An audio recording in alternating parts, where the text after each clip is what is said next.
El viento rugia como un lamento antiguo, arrancando hojas de los árboles y haciendo temblar la cuerda, que Diego sostenía con manos sudorosas. Frente a él, el abismo del desfiladero parecía burlarse. Un vacío oscuro que amenazaba con tragarcelos si daban un paso en falso. Alvaro, a su lado, gritó algo que el viento se levo, pero sus ojos, brillando con una mezcla de miedo y desafío, dicen todo lo que Diego necesitaba saber.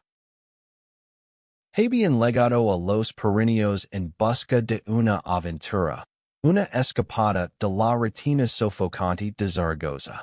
Diego, con sus 27 años, siempre había sido el soñador del grupo. Un artista gráfico que encontraba en los lienzos y las montañas la libertad que no hallaba en las calles de la ciudad. Alvaro, 2 años mayor, era su apuesto, pragmático, confiado, el tipo de hombre que resolvía problemas con un chasquido de dedos y una sonrisa que desarmaba a cualquiera. Eran amigos desde la secundaria, inseparables a pesar de sus diferencias, o tal vez por ellas. Pero Diego guardaba un secreto que pasaba más que la mochila en sus hombres. Estaba enamorado de Alvaro desde hacía años, un amor que nunca se había atrevido a confesar. La idea del viaje había sido de Alvaro. Necesitamos algo épico, Diego. Algo que nos haga sentir vivos. Había dicho una noche en un bar, con una cerveza en la mano y esa chispa en los ojos que siempre convencía a Diego de seguirlo. Así que allí estaban, en el corazón de los perennios, con un mapa erigado, provisions para una semana y la promesa de conquistar el pico neto, el techo de la cordillera. Pero el clima, traicionero como los sentimientos de Diego, había cambiado de repente. Una tormenta se cernía sobre ellos, y el sendero que habían planeado seguir estaba ahora bloqueado por un derrame. No podemos pasar por allí, gritó Diego, señalando las rocas que obstruían el camino. El viento le arrancó las palabras de la boca, pero Alvaro lo entendió. Se acercó, su rostro endurecido por la determinación. Buscaremos otra ruta. No voy a dejar que una tormenta nos detenga. Su voz era firme, pero Diego notó un temblar en sus manos mientras revisaba el mapa. Alvaro siempre había sido el líder, pero incluso él parecía intimidado por la furia de la montaña. Caminaron durante horas, buscando un sendero alternativo. La lluvia comenzó a caer, primero como un murmullo, luego como un rugido que empapó sus ropas y convirtió el suelo en un lodazal. Diego respiró y cayó de rodillas, su mochila golpeando el suelo con un sonido sordo. Alvaro lo levantó con una mano fuerte, pero sus dedos se detuvieron un segundo más de lo necesario en el brazo de Diego. Fue un instante, un roce apenas perceptible, pero para Diego fue como si el mundo se detuviera. Vamos, no te rindas ahora, dijo Alvaro, con una sonrisa que intentaba ser confiada pero que no ocultaba su preocupación. Diego asintió, aunque su corazón latía no solo por el esfuerzo, sino por la cercanía de Alvaro, por esa chispa de algo que no se atrevía a nombrar. Encontraron refugio en una cueva poco profunda, apenas un hueco en la roca que los protegía de la lluvia. Se sentaron en el suelo frío, compartiendo una manta térmica que apenas alcanzaba para los dos. El silencio entre ellos era pesado, cargado de cosas no dichas. Diego miraba fijamente la entrada de la cueva, donde la tormenta rugia como si quisiera arrancarles los secretos que levaban dentro. Alguna vez he sentido que no encajas en ningún lado. Preguntó Diego de repente, su voz apenas un susurro. No sabía por qué lo había dicho. Pero la montaña, con su inmensidad, parecía exagerar la honestidad. Álvaro lo miró, sorprendido. Tú, pero así siempre estás en tu mundo, pintando, creando siempre pareces tan libre. Diego soltó una risa amarga. No es tan simple. Quería decir más. Quería confesar que su libertad era una fachada. Que cada día luchaba con el peso de un amor que no podía expresar. Pero las palabras así lo atiraron en la garganta. Álvaro se acercó un poco más. Sus rodillas rozando las de Diego bajo la manta. Cuéntame. Aquí no hay nadie más que nosotros y la montaña. Su voz era suave, pero había algo en ella. Una curiosidad que hizo que el corazón de Diego latiera más rápido. No respondió. No podía. En cambio, sacó su cuaderno de bocetos de la mochila y comenzó a dibujar, como siempre hacía cuando las palabras le falaban. Trazó las líneas del rostro de Álvaro, cada ángulo, cada sombra, como si quisiera capturar no solo su imagen, sino todo lo que sentía por él. Álvaro lo observaba en silencio, y por primera vez, Diego sintió que no necesitaba esconderse. La tormenta no amenaba, y la cueva se convirtió en su mundo. Hablaron de todo y de nada. De los sueños que tenían de niños, de las veces que se habían salvado mutuamente en la escuela, de las promesas que se habían hecho de nunca dejar que el otro quiera. Pero cada palabra de Álvaro, cada risa, cada mirada, era como un cuchillo para Diego, porque sabía que, para Álvaro, todo eso era solo amistad. Cuando la noche cayó, la temperatura descendió aún más. Se acercaron más cerca, compartiendo el calor de sus cuerpos. Diego podía sentir el latido del corazón de Álvaro, un ritmo que lo enclavó y lo destrozaba al mismo tiempo. Álvaro, murmuró, pero no pudo continuar. La verdad estaba allí, en la punta de su lengua, pero el miedo era más grande. ¿Qué? Preguntó Álvaro, girando la cabeza para mirarlo. Sus rostros estaban tan cerca que Diego podía ver las gotas de lluvia atrapadas en sus pestañas. Nada, mintió Diego, y cerró los ojos, dejando que la tormenta llenara el silencio. Al amanecer, la tormenta había cedido, dejando un cielo despejado y un aire frío que cortaba la piel. Diego despertó con el brazo de Álvaro en alrededor de sus hombres, un gesto inconsciente que lo hizo contener la respiración. Por un momento, permitió que su mente imaginara que aquello era más que un refugio contra el frío, pero la realidad lo golpeó con la misma crudeza que la luz del sol entrando en la cueva. Vamos, artista. Hay una montaña que conquistar, dijo Álvaro, levantándose con esa energía que parecía inagotable.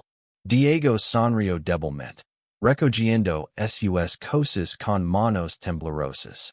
No podía quitarse de la cabeza la cercanía de la noche anterior, en la forma en que Álvaro lo había mirado, como si realmente quisiera entenderlo. El sendero que encontraron era más empinado de lo que esperaban, una escalera de rocas resbaladizas que serpenteaba hacia la cima del aneto. Cada paso era un desafío, y Diego, menos experimentado que Álvaro, sentía que sus pulmones ardían. Pero no se cayó. Había algo en la presencia de Álvaro que lo empujaba a seguir, como si su sola existencia fuera sufficient para dar fuerza. A mitad del camino, encontraron un puente de cuerda que cruzaba un barranco. Las tablas crujían bajo su peso, y el viento hacía que el puente se balanceara peligrosamente. Diego se congeló en el centro, aferrándose a las cuerdas con tanta fuerza que sus nudillos se pusieron blancos. No puedo, susurró, con el pánico atenazando su garganta. Alvaro, que ya estaba del otro lado, dio un paso atrás sobre el puente. Mírame, Diego. No mires abajo, mírame a mí. Su voz era firme, pero había una suavidad en ella que Diego no había escuchado antes. Extendió una mano, y Diego, temblando, la tomó. Cruzaron juntos, paso a paso, y cuando llegaron al otro lado, Diego se dejó caer contra una roca, jadeando. Gracias, murmuró, sin soltar la mano de Alvaro. Por un segundo, Alvaro no la retiró, y sus ojos se encontraron en un silencio que decía más que cualquier palabra. Siguieron ascendiendo, pero la montaña parecía decidida a probarlos.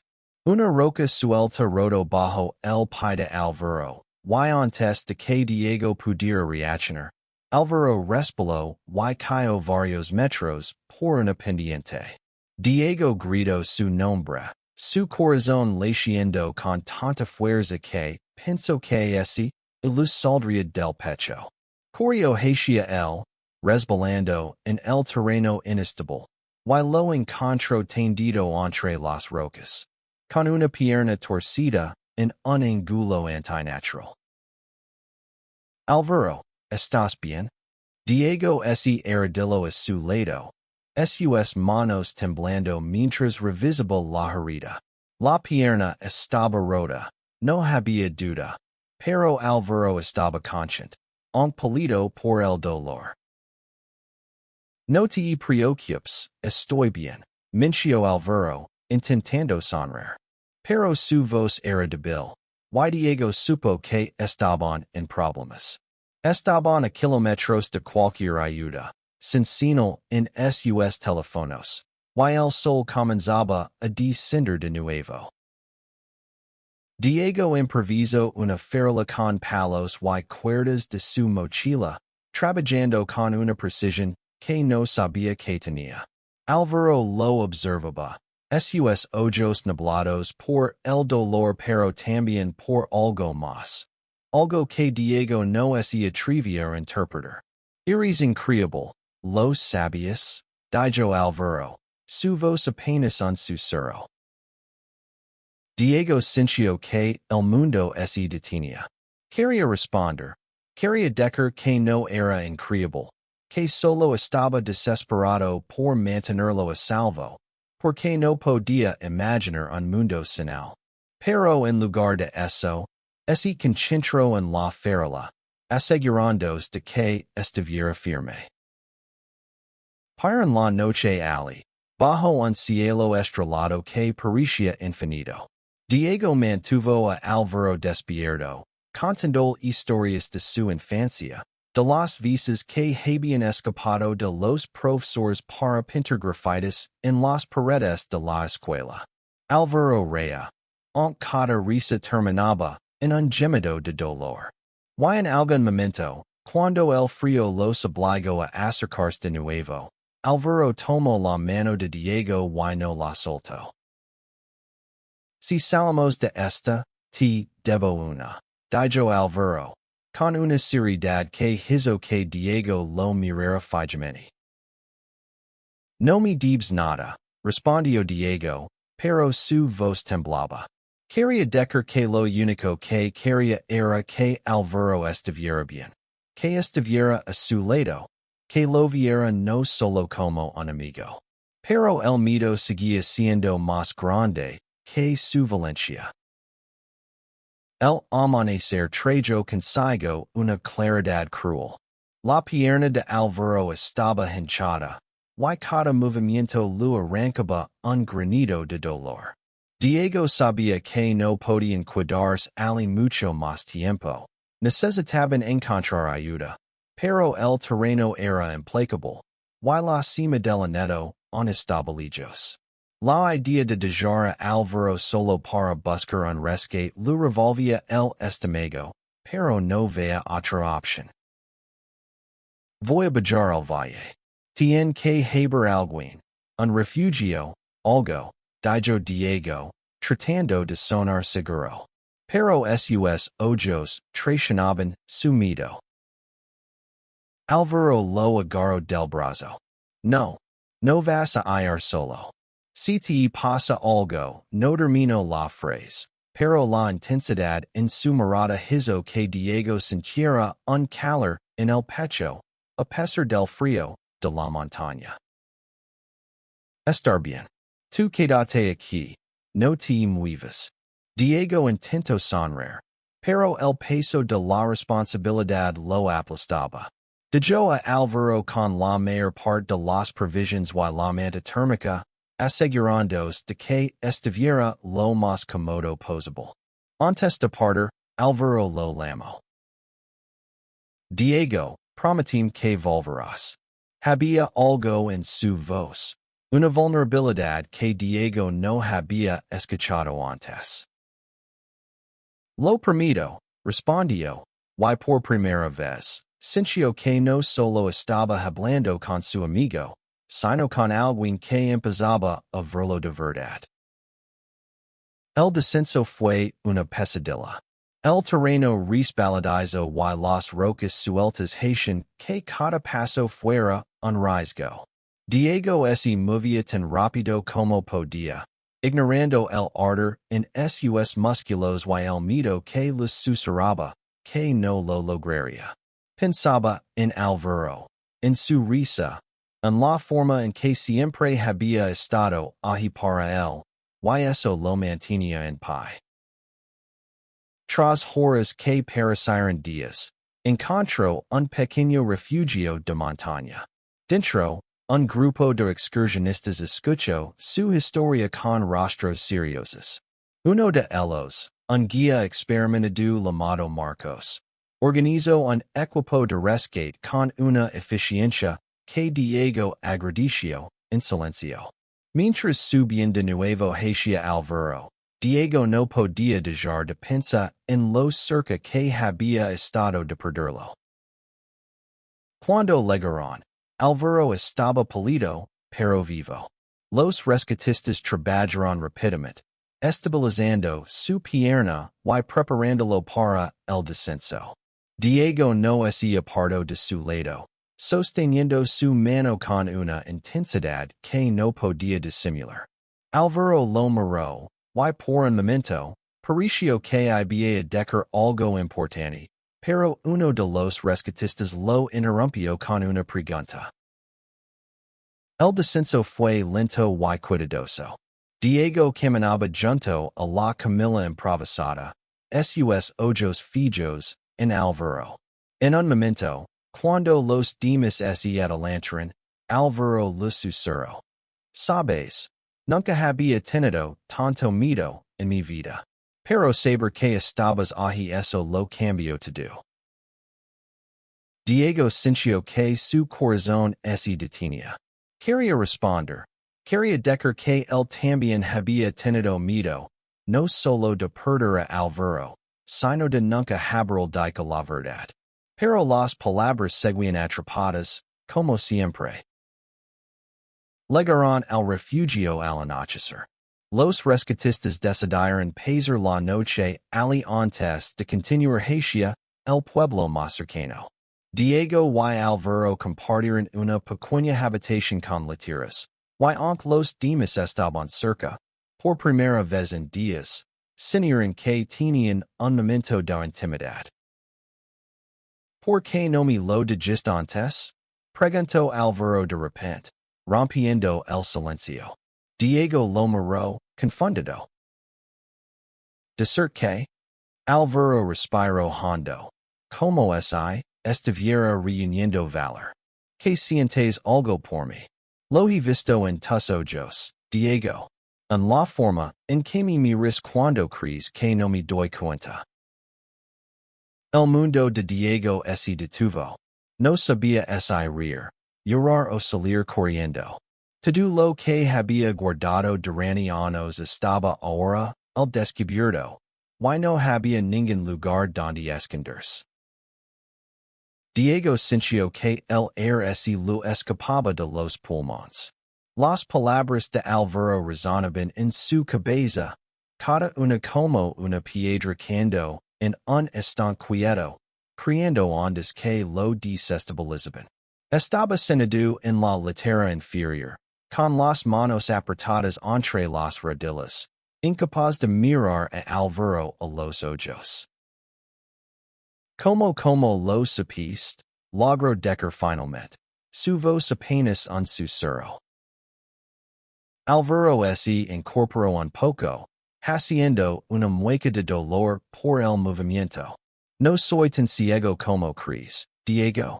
Siempre has estado allí, cuidándome, más de lo que cualquier amigo haría. Y anoche, en la cueva lo sentí. La forma en que me miraba, la forma en que temblabas cuando me tocaste. No era solo miedo por la tormenta. Diego sintió que su rostro ardía. Quería negarlo. Quería inventar una excusa. Pero la montaña parecía haber arrancado todas sus defensas. No quería arruinarlo. Admitió, su voz quebrantos. Tú eres todo para mí, Alvaro. Pero sé que no sientes lo mismo. Y no quería perderte. Alvaro lo miró en silencio durante lo que pareció una eternidad. Luego, con un esfuerzo que le costó otro gemido de dolor, se acercó y tomó la mano de Diego. No me vas a perder. Nunca.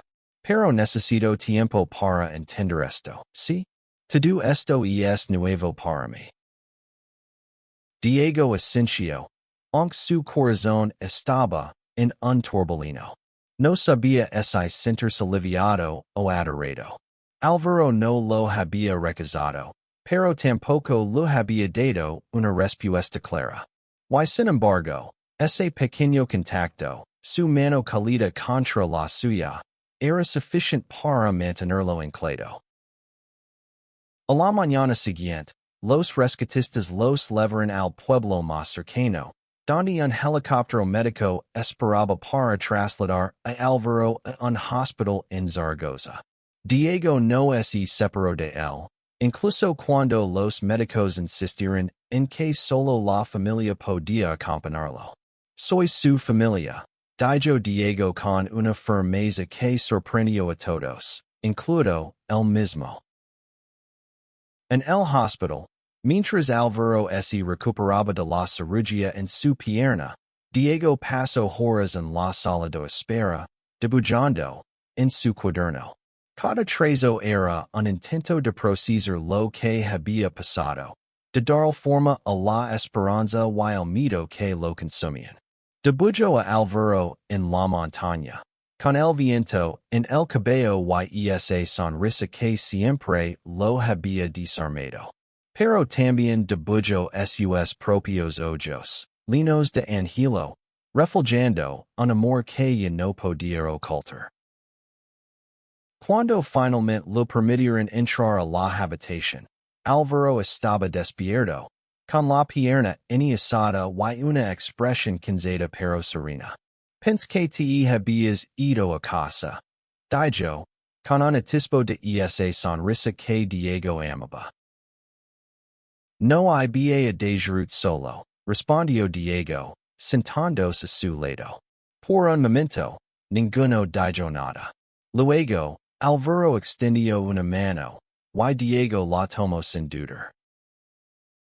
Cuando estaba a la arriba, pensando que tal vez no lo lograría, lo único que podía pensar era en ti, dijo Alvaro, su voz baja pero firme. No sé qué significa eso todavía, pero sé que no quiero que estemos separados. Nunca más. Diego sintió que las lágrimas le quemaban los ojos, pero no los dejó caer. En cambio, apretó la mano de Álvaro y asintió. No necesitaba palabras en ese momento. El silencio entre ellos estaba lleno de promesas. Los días en el hospital fueron una danza extraña de cercanía y distancia. Diego pasaba cada momento libre con Álvaro, leyendo libros, contando historias, asegurándose de que no se sintiera solo. Pero también había momentos de silencio, cuando las palabras no eran suficientes para llenar el espacio entre lo que habían sido y lo que podrían ser. Álvaro, a pesar del dolor y las maletas, seguía siendo el mismo hombre carismático que siempre había sido. Hablaba con las enfermeras, hacía bromas con los médicos, pero con Diego era diferente. Había una nueva intensidad en sus conversaciones, una búsqueda de algo más profundo. Una noche, mientras compartían un café insípido de la máquina del hospital, Álvaro dijo algo que Diego no olvidaría nunca. Sabes, siempre pensé que lo tenía todo resuelto. Mi vida, mis planes, quién era yo. Pero tú me haces cuestionarlo todo. Lo dijo sin mirarlo, como si temiera lo que vería en los ojos de Diego. Diego tragó saliva, su corazón latiendo con fuerza. Eso es algo malo. Álvaro lo miró entonces. Y había una vulnerabilidad en sus ojos que Diego no había visto antes.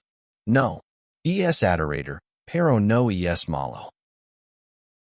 Cuando Álvaro fue dado de alta, Diego lo llevó a su apartamento en Zaragoza, la ciudad, con su bullicio y sus calles llenas de vida.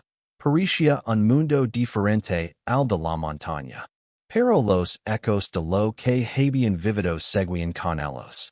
Álvaro se instaló en el sofá de Diego, y aunque insistía en que podía valerse por sí mismo, Diego no lo dejaba hacer casi nada. Eres un desastre con muletas, bromeaba, aunque ambos sabían que era más que eso.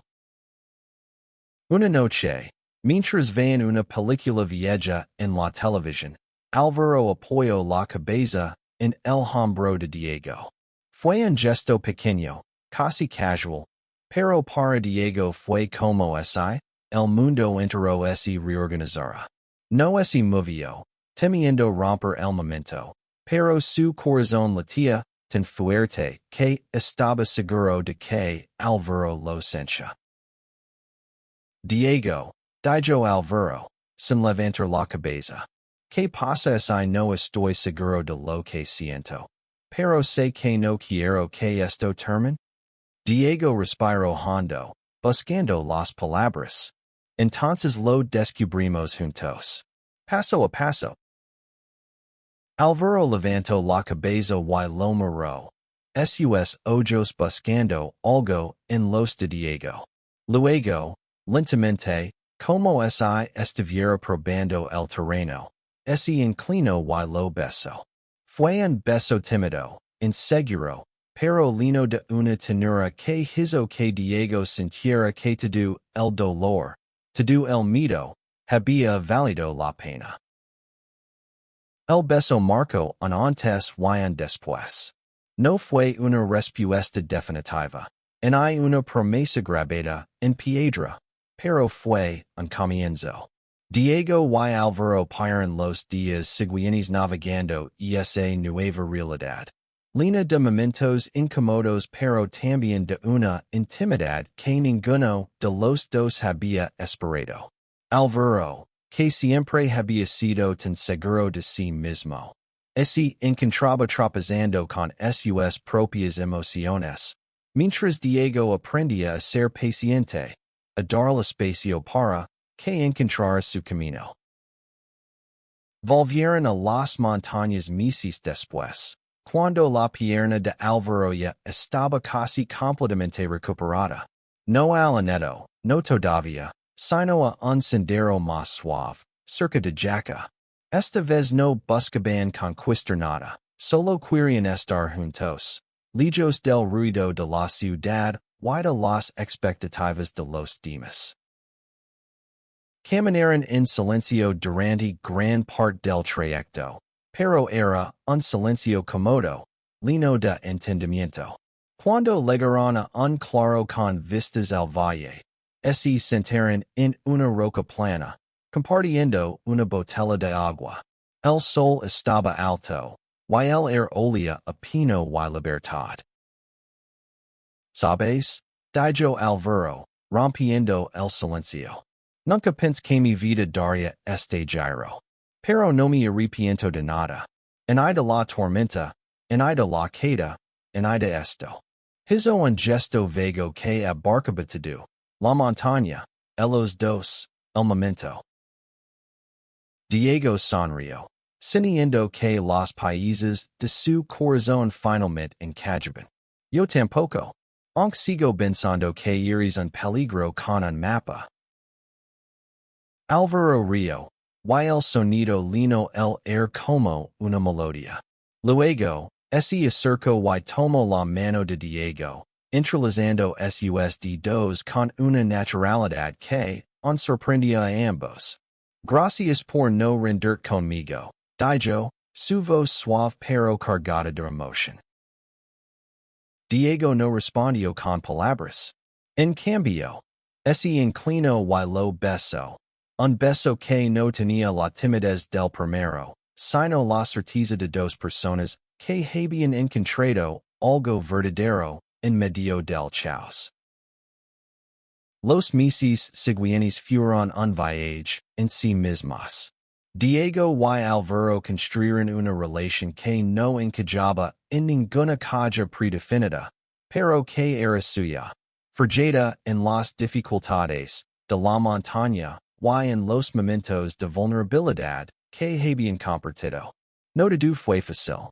Alvaro tuvo que enfrentarse a sus propias inseguridades, a las preguntas de su familia y amigos, a la incomodidad de descubrir una parte de sí mismo que no había explorado antes. Pero Diego estaba allí, paciente, fuerte, recordando que no había prisa, que el amor no necesitaba etiquetas.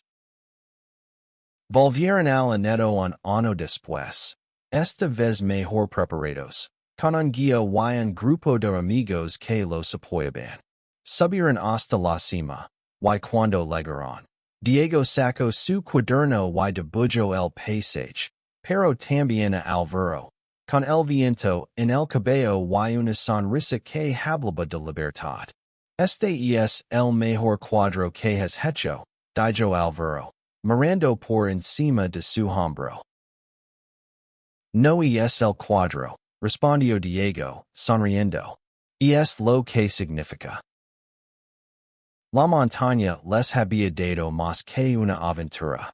Les había dado la oportunidad de verse el uno al otro, de verdad, sin máscaras ni pretensions. Les había enseñado que el amor, como la montaña, podía ser adorador, impredecible, pero también hermoso y eterno.